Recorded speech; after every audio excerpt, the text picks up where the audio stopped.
میں بہک سکوں یہ مجال کیا، میرا رہنما کوئی اور ہے۔ نحمدہ و نصلی علی رسولہ النبی الکریم الامین،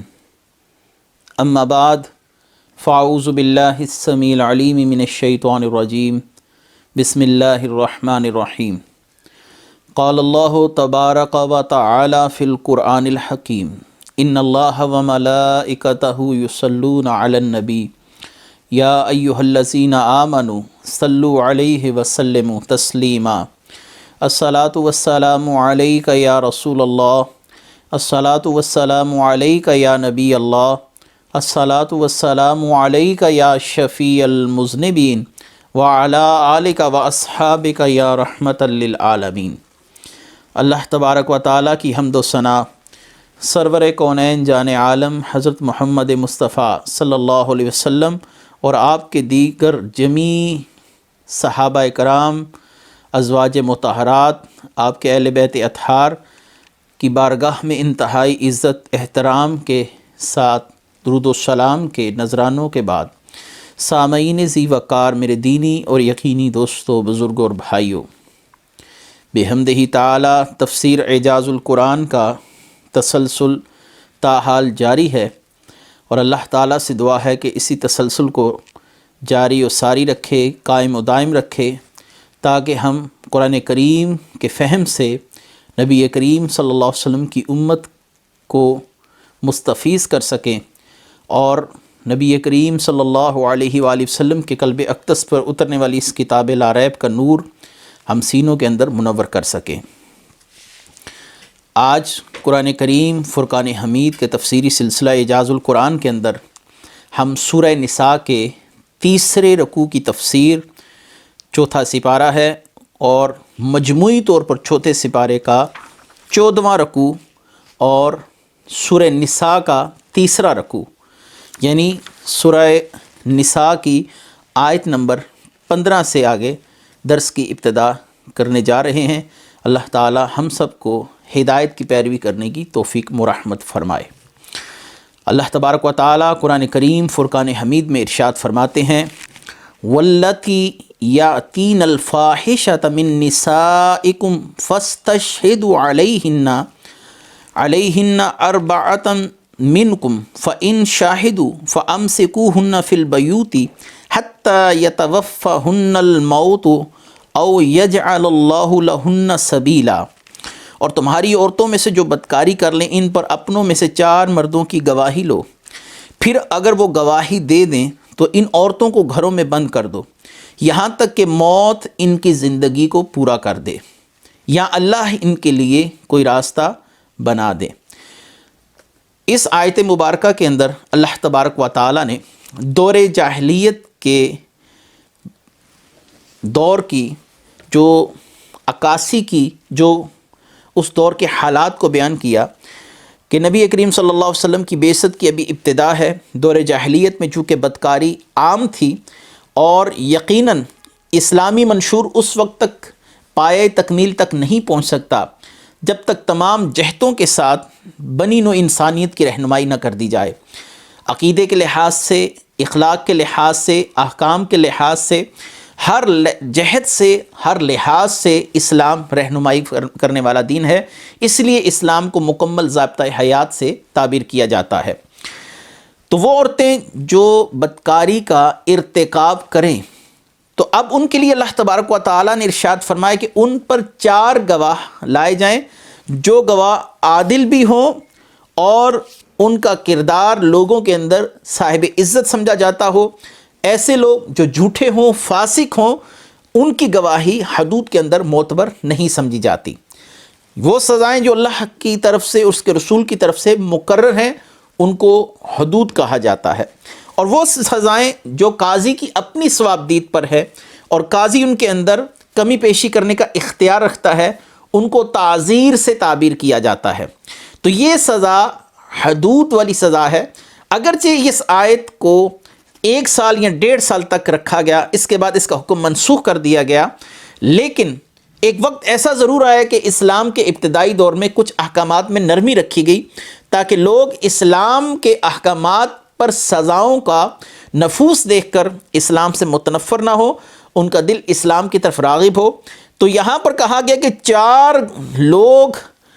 جو اپنی آنکھوں سے ایک واقعے کو دیکھ رہے ہوں اور اس واقعے کو ایسے بیان کریں جیسے سرمےدانی میں سلائی کا پھرنا، نیز یہ کہ 4 گواہ حلف شرعی کے ساتھ گواہی دیں، اور اگر ان میں سے کوئی شخص بھی یہ کہہ دے 4 میں سے میں نے یوں نہیں یوں دیکھا ہے، تو اس شخص کی گواہی ان 3 لوگوں کی گواہی کو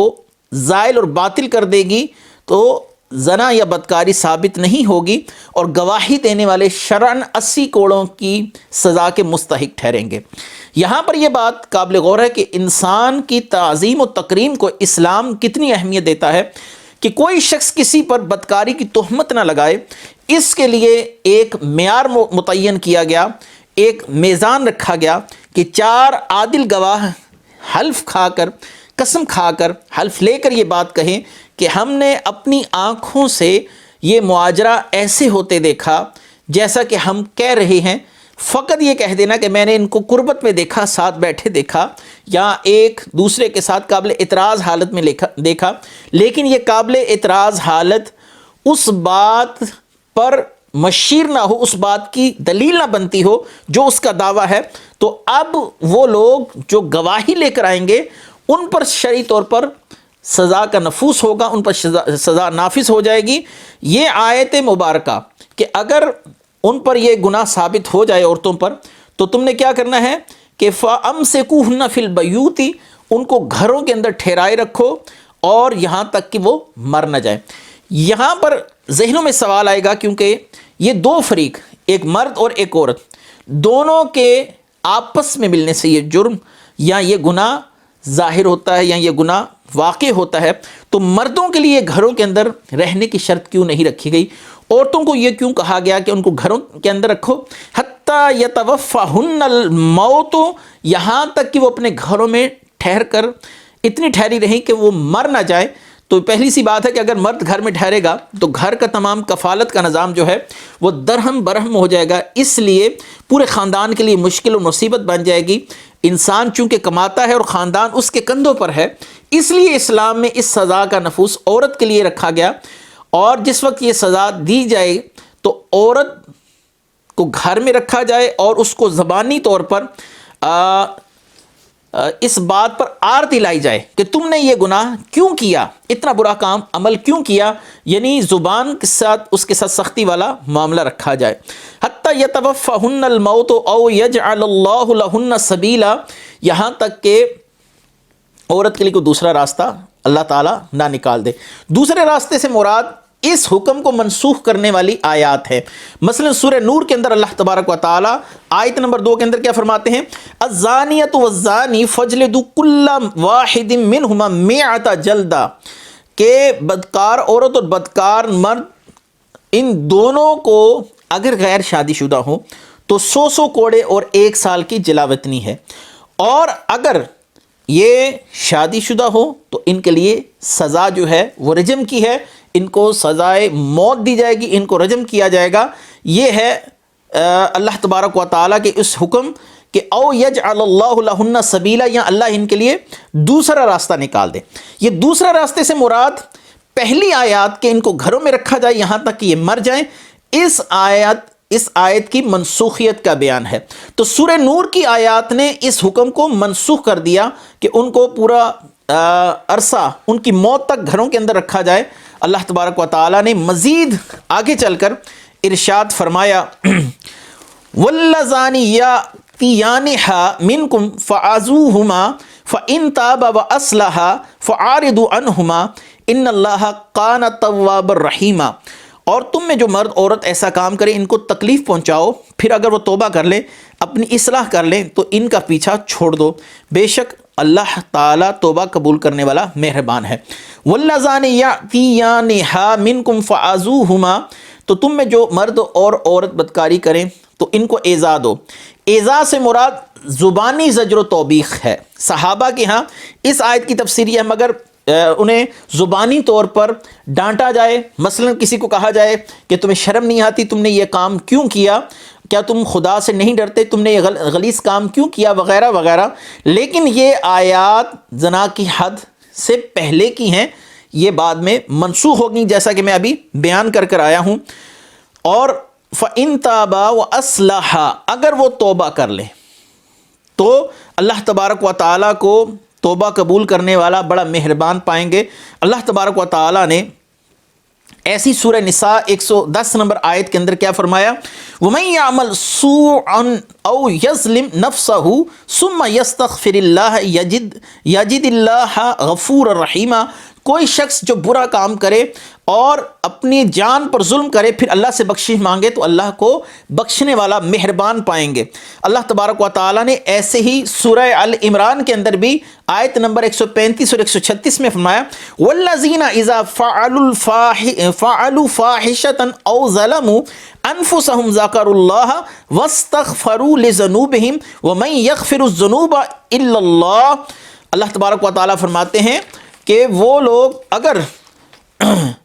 جو اپنی بے حیائی کے کاموں کے مرتکب ہو جائیں، ان سے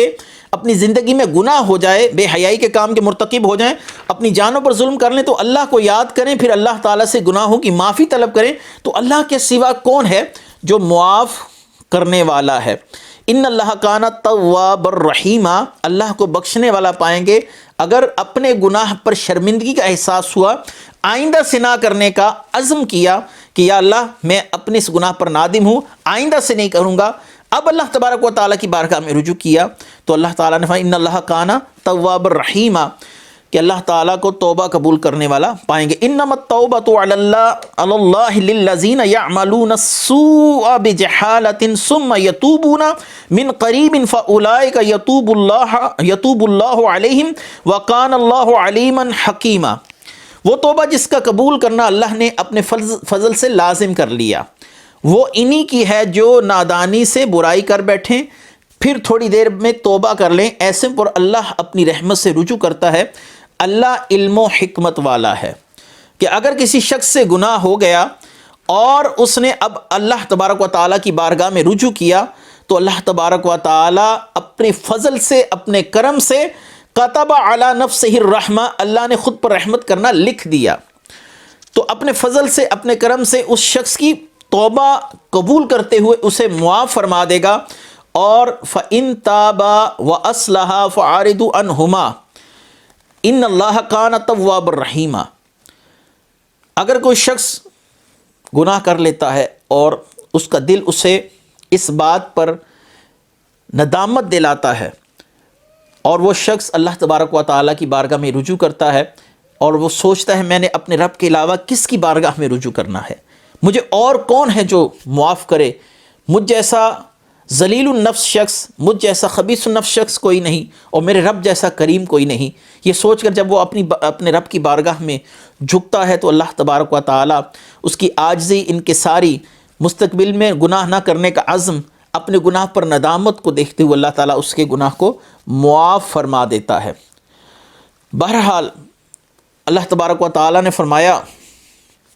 کہ جب کوئی توبہ کرے تو میں اس کی توبہ قبول کرتا ہوں. وَلَيْسَتِ التَّوْبَةُ لِلَّذِينَ يَعْمَلُونَ السَّيِّئَاتِ حَتَّى إِذَا حَضَرَ أَحَدَهُمُ الْمَوْتُ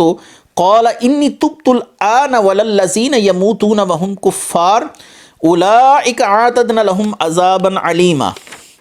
اور ان لوگوں کے لیے توبہ نہیں ہے جو گناہوں میں لگے رہتے ہیں یہاں تک کہ جب ان میں سے کسی کو موت آئے تو وہ کہنے لگے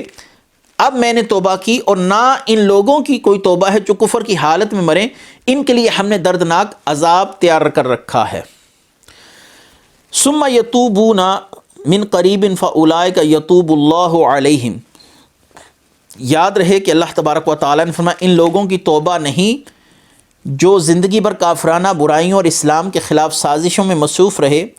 اسلام کی شمع گل کرنے کے سلسلے میں اپنی منصوبہ سازیوں کے اندر اپنی زندگی گزار دی. حتیٰ اذا حضر احدهم الموت،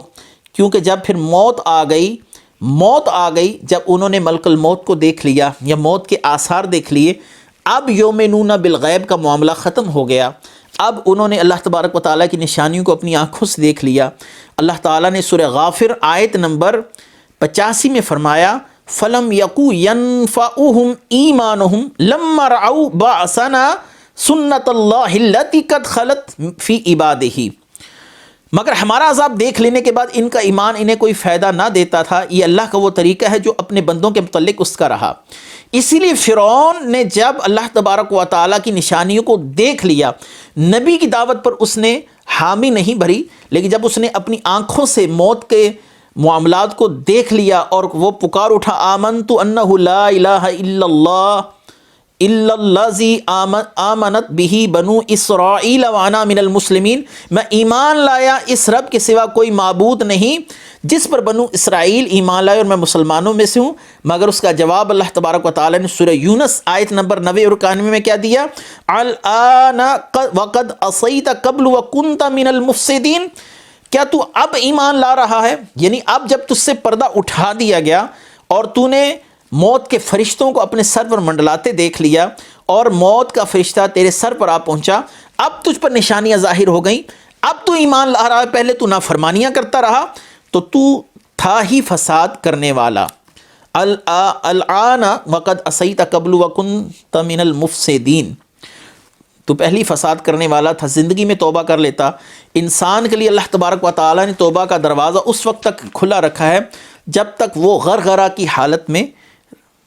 نہ آ جائے۔ جب انسان غرغرہ کی حالت یعنی آخری سانسیں نزا میں پہنچ جاتا ہے تو اس کے لیے توبہ کا دروازہ بند کر دیا جاتا ہے، کیونکہ اس وقت وہ فرشتوں کو اپنی آنکھوں سے اپنے سامنے دیکھ رہا ہوتا ہے۔ اب اس سے غیب کا معاملہ ختم ہو گیا، اس نے اللہ کے بھیجے گئے فرشتوں کو اپنی آنکھوں سے دیکھ لیا، اب اس کو ایمان نفع نہیں دے گا، جیسا کہ میں نے فرعون کے واقعے کو قرآن کریم سے آپ کے سامنے پیش کیا کہ اب اس کو کوئی چیز فائدہ نہیں دے گی، کیونکہ موت اب اس کے سر پر منڈلا رہی ہے۔ اللہ تبارک و تعالیٰ نے ارشاد فرمایا یا ایھا الذین آمنوا لا یحل لکم ان ترثوا النساء کرہا ولا تعضلوہن لتذہبوا ببعض ما آتیتموہن الا ان یاتین بفاحشۃ مبینۃ وعاشروہن بالمعروف فَإِن كَرِهْتُمُوهُنَّ فَعَسَىٰ أَن تَكْرَهُوا شَيْئًا وَيَجْعَلَ اللَّهُ فِيهِ خَيْرًا كَثِيرًا، اے ایمان والو تمہارے لیے حلال نہیں تم عورتوں کے زبردستی وارث بن جاؤ، اور نہ ہی ان کو روک رکھو تاکہ ان سے وہ مہر واپس لے لو جو تم نے انہیں دیا تھا، مگر یہ کہ وہ کھلی بے حیائی کا ارتکاب کریں، اور ان سے ہر معاملہ بھلائی کے ساتھ کرو۔ اگر تم انہیں ناپسند کرتے ہو تو ممکن ہے تم کسی چیز کو ناپسند کرو، اور اللہ نے اس میں بہت سی بھلائی رکھی ہے۔ ابن عباس رضی اللہ تعالیٰ عنہ ارشاد فرماتے ہیں کہ دور جاہلیت میں جب کوئی شخص مر جاتا تو اس کے ورثاء، جو فوت ہوا اس کے ورثاء اس کی بیوی کو اپنے پاس روک کے رکھتے اور اس کے وارث بن جاتے، جیسے اس کے مال کے وارث بنتے تھے، اور اسے زبردستی اپنی تحویل میں لے لیتے۔ اگر ان میں سے کسی کا جی چاہتا تو زبردستی اس سے شادی کر لیتا، اگر جی چاہتا تو اپنی مرضی سے اس کی شادی کسی اور کے ساتھ کر دیتے، اور اگر جی چاہتا تو ساری زندگی اس کی شادی نہ کرتے۔ اس سے عورت کو بھی اذیت تھی، اور عورت کے جو رشتہ دار ہیں یعنی عورت کے عزیز و اقربا ہیں، عورت کا بھائی ہے، والدین ہیں، ان کو اذیت تھی۔ تو اللہ تبارک و تعالیٰ نے اس اذیت والے معاملے سے مسلمانوں کو روک دیا کہ یہ معاملہ نہ کرو کہ تم کسی پر اپنی زبردستی اجارہ داری قائم نہ کرو۔ اور اللہ تبارک و تعالیٰ نے ان عورتوں کے معاملے میں جو اسلام کے اندر عزت اور حرمت والا معاملہ رکھا ہے، اس سے زیادہ کوئی دین بھی عورت کو عزت نہیں دیتا۔ اسلام کے آنے سے پہلے عورتوں کے جو حالات و واقعات ہیں، قرآن ان پر بڑی واضح طور پر روشنی ڈال رہا ہے، اور اس کے بعد جو عورت کو ایک شخصی آزادی دی جا رہی ہے، عورت کو جینے کا حق جس آزادانہ طریقے سے اسلام دے رہا ہے، کوئی دین بھی عورت کو اس طریقے سے عزت نہیں دیتا۔ اسلام نے ماں کے قدموں تلے جنت ہونے کا بھی ذکر کیا، اسلام نے والدین کی رضا کو اللہ کی رضا قرار دیا، اسلام نے بڑے بھائی کو والد کا قائم مقام قرار دیا۔ تو اسلام جو رشتوں کا حسن ہے اس کو برقرار رکھتا ہے۔ اور اگر آج کوئی شخص مغربی ممالک میں عورتوں کی آزادی کو آزادی سمجھتا ہے تو یقیناً وہ شخص عقل سے جس کو پیدل کہا جائے گا ایسا شخص ہے، کیونکہ وہاں پر عورتوں کے ساتھ جانور والے معاملات ہیں، کوئی حیا نہیں، کوئی رشتوں کا تقدس نہیں، کوئی اپنی محرم کے ساتھ بدکاری میں مشغول ہے، اور کوئی والدین اپنی اولاد کو برائی سے روکنے سے بھی قاصر نظر آتے ہیں۔ یہ صرف اسلام کا حسن ہے جو والدین، بہن بھائی ایک کنبے کے اندر معاشرتی حسن کو برقرار رکھے ہوئے ہے اور اخلاقی حسن کو برقرار رکھے ہوئے ہے۔ اور اللہ تبارک و تعالی نے فرمایا وَلَا تَعْضُلُوهُنَّ لِتَذْهَبُوا بِبَعْضِ مَا آتَيْتُمُوهُنَّ، عورتوں کو اس مقصد کے لیے نہ روک رکھو کہ ان سے وہ کچھ واپس لے لو جو تم نے انہیں حق مہر کی صورت میں دیا۔ ایک صورت یہ بھی لوگ کرتے تھے کہ وہ شادی کرنے سے پہلے عورت کے لیے بہت زیادہ حق مہر مقرر کر دیا کرتے تھے۔ اب جب اس عورت سے ان کا دل بھر جاتا تھا تو اب اس عورت کو مختلف طریقوں سے اذیت دیتے تھے۔ اسے ذہنی طور پر اذیت دی جاتی تھی، زبانی کلامی اس زبان سے اس کو اذیت دی جاتی تھی، اس شخص کے گھر والے اس کو اذیت دیتے تھے کہ یہ اس شخص سے چھٹکارا پانے کے لیے اس بات کا اقرار کر لے کہ میں اپنا حق مہر معاف کرتی ہوں، میری جان چھوڑ دی جائے۔ لہٰذا ایسے حالات و واقعات بنا دیے جاتے تھے کہ عورت سے حق مہر واپس لے لیا جائے یا عورت اپنا حق مہر چھوڑ دے اور اس کے عوض وہ آزادی چاہے۔ تو اللہ تبارک و تعالیٰ نے فرمایا اِلَّا يَأْتِينَ بِفَاحِشَةٍ مُبَيِّنَةٍ، ہاں اے مرد اگر تمہاری عورتیں کھلی بے حیائی کا ارتکاب کریں، عورت کو چھوڑنے کی وجہ یہ ہو کہ وہ کھلی بے حیائی کی مرتکب ہو رہی ہو، نماز کی تارکہ ہو، بد زبان ہو، اپنی ہمت کے مطابق تم نے ان میں اصلاح پیدا کرنے کی کوشش کی لیکن اصلاح پیدا نہ کر سکے، تو اب عورت کو چھوڑنا یہ اسلام کا ہی حکم ہے کہ ایسی عورت ایک کامیاب معاشرے کے اندر اپنا کردار ادا نہیں کر سکتی، ایک کامیاب خاندان کے اندر اپنا کردار ادا نہیں کر سکتی، تو اسے چھوڑ دیا جائے۔ وَعَاشِرُوهُنَّ بِالْمَعْرُوفِ، اور تم عورتوں سے ہر معاملے میں بھلائی کے ساتھ پیش آؤ اور اپنی عورتوں کے حقوق کو ادا کرو۔ یہ احکامات بڑی تفصیل کے ساتھ اسلام اپنے حسن کے ساتھ بیان کر رہا ہے۔ وَإِنْ أَرَدْتُمُ استبدال زوج مکان زوج وآتیتم احدہن قنطارا فلا تأخذوا منه شيئا اتأخذونه بہتانا واثما مبینا وکیف تأخذونه وقد افضى بعضكم الى بعض واخذن منكم میثاقا غلیظا ولا تنكحوا ما نكح آباؤكم من النساء الا ما قد سلف انه كان فاحشة ومقتا وساء سبیلا، اور اگر تم چاہو کہ ایک بیوی کی جگہ دوسری بیوی کرو تو تم نے ایک کو ڈھیروں مال دیا تو اس سے کچھ واپس نہ لو، کیا تم اس بہتان اور کھلے گناہ کے ساتھ واپس لوگے؟ اور تم اسے واپس بھی لے کیسے سکتے ہو جب تم ایک دوسرے کے پاس تنہائی پا چکے؟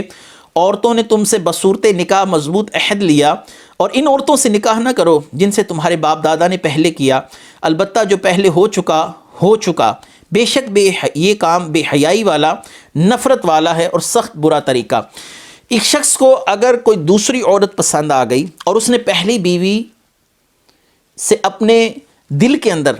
کراہت محسوس کرنا شروع کر دی، ناپسند کرنا شروع کر دیا، اب وہ پہلی بیوی کو اگر چھوڑتا ہے تو بہت زیادہ حق مہر کی رقم دینی پڑتی ہے اور وہ دوسری عورت سے نکاح کرنا چاہتا ہے، تو اس صورت میں وہ پہلی بیوی کو ذہنی طور پر اذیت دے رہا ہے کہ وہ اس کی حق مہر لی ہوئی رقم اس کو واپس کر دے یا اپنا حق مہر معاف کر دے، اور یہ شخص اسی حق مہر سے اپنا دوسرا نکاح کر لے یا اس حق مہر کو دوسری بیوی کا حق مہر بنا دے۔ پہلی بیوی کے ساتھ زیادتی کی اور دوسری بیوی کے لیے اسی حق مہر کا حصہ مقرر کر دیا۔ تو اللہ تبارک و تعالیٰ نے فرمایا وَآتَيْتُمْ إِحْدَاهُنَّ قِنطَارًا فَلَا تَأْخُذُوا مِنْهُ شَيْئًا، جو تم نے انہیں دے دیا وہ واپس نہ لو۔ یہ حق مہر عورت کا اپنا حق ہے، اس سے واپس لینے کے لیے اوچھے ہتھ کنڈے نہ اپنائے جائیں کہ میں نے اس کے لیے، آج بھی بہت سے لوگ 5 کروڑ حق مہر، 10 کروڑ حق مہر، 20 لاکھ حق مہر، بڑی بڑی رقمیں حق مہر کے طور پر رکھی جاتی ہیں، لیکن جب کامیاب زندگی کا قیام نظر نہیں آتا تو اب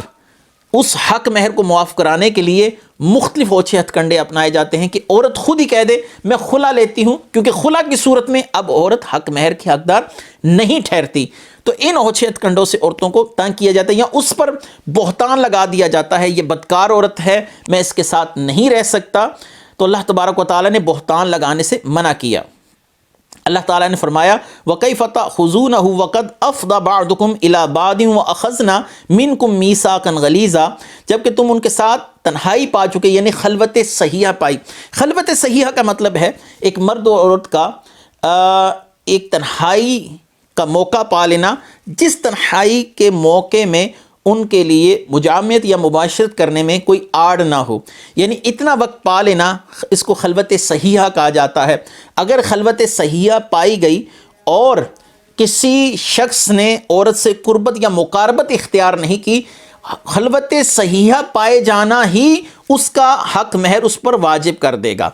اگرچہ اس نے اس سے مقاربت اختیار نہیں کی. یہ امام ابو حنیفہ رحمۃ اللہ علیہ کا مذہب ہے کہ اگر خلوت صحیحہ پائی گئی، اتنی دیر وہ اپنی اہلیہ کے پاس تنہائی میں ٹھہرا جس میں مقاربت کرنے کے لیے کوئی چیز مانے نہ ہو، تو اب وہ حق مہر دینا اس پر لازم ٹھہرے گا، وہ اس کو حق مہر دے گا. وَلَا تَنْقِحُوا مَا نَكَحَ آبَاؤُكُم مِّنَ النِّسَاءِ إِلَّا مَا قَدْ سَلَفَ، اور ان عورتوں سے نکاح نہ کرو جن سے تمہارے باپ دادا نے پہلے نکاح کیا. دور جاہلیت میں اپنی سوتیلی ماہوں سے نکاح کرنے کا ایک رواج پایا جاتا تھا، یا دو بہنوں کو بیک وقت نکاح کے اندر رکھنے کا. یہ اس لیے ہوتا تھا کہ میرے باپ کے مرنے کے بعد میرے باپ کی پراپرٹی، میرے باپ کا سارا مال و دولت، جائیداد، یہ سب میرے پاس رہے، باپ کی اہلیہ بھی میرے پاس رہے، میرے عقد کے اندر رہے. اللہ تبارک و تعالیٰ نے فرمایا یہ بے حیائی کا کام ہے. الا ما قد سلف، ہاں جو ہو چکا سو ہو چکا، یعنی جو وقت پہلے گزر گیا لیکن اب اللہ کی طرف سے حکم آ چکا، یہ کام بے حیائی کا کام ہے. انہ کان فاحشۃ ومقتا، بے حیائی اور نفرت والا کام ہے. کتنا برا کام ہے کہ اپنے باپ کی اہلیہ کو اپنے نکاح میں لانا. یہاں پر ایک بات ضمنی طور پر میں عرض کرتا چلوں، نبی کریم صلی اللہ علیہ وآلہ وسلم اس امت کے باپ ہیں، آپ صلی اللہ علیہ وسلم کی ازواج اس امت کی مائیں ہیں. اللہ تبارک و تعالیٰ نے فرمایا وَلَا أَن تَنْقِحُوا أَزْوَاجَهُ مِن بَعْدِهِ أَبَدًا، تمہارے لیے قطعاً جائز نہیں کہ نبی صلی اللہ علیہ وسلم کے بعد آپ کی بیویوں سے نکاح کیا جائے. تو آپ صلی اللہ علیہ وسلم کے وصال کے بعد آپ کی ازواج سے نکاح ہمیشہ ہمیشہ ابدی طور پر حرام ہے. تو معلوم ہوا کہ باپ صرف اپنے چند بیٹوں کے قابل عزت ہوتا ہے، لیکن نبی کریم صلی اللہ علیہ وسلم کا احترام پوری امت پر واجب ہے کہ امت میں کوئی شخص بھی آپ صلی اللہ علیہ وسلم کی ازواج سے نکاح نہیں کر سکتا. نبی کریم صلی اللہ علیہ وسلم اس امت کے لیے بمنزل والد ہیں. آپ کی ایک اور حدیث ہے کہ میں تمہارے لیے بمنزل والد ہوں، والد کی طرح ہوں، میرا مقام و مرتبہ یہ ہے. اس سے یہ بھی معلوم ہو کہ آپ صلی اللہ علیہ وسلم کا ادب کرنا تمام کی تمام امت پر واجب ہے. یہ جو شرعی احکام ہیں یہ اللہ تبارک و تعالیٰ نے آہستہ آہستہ اس لیے اتارے تاکہ اسلام قبول کرنے والوں کے لیے اللہ تبارک و تعالیٰ آسانیاں کرے. بنی اسرائیل پر تمام کے تمام احکام یکجا اتارے گئے اور اس قوم کو ان پر عمل کرنا اور ان کو قبول کرنا بہت مشکل نظر آیا. یہ صرف رسول اللہ صلی اللہ علیہ وسلم کی رحمت للعالمین کا صدقہ ہے، آپ کا رحمت ہونا ہے کہ آپ صلی اللہ علیہ وسلم کی امت پر یہ احکام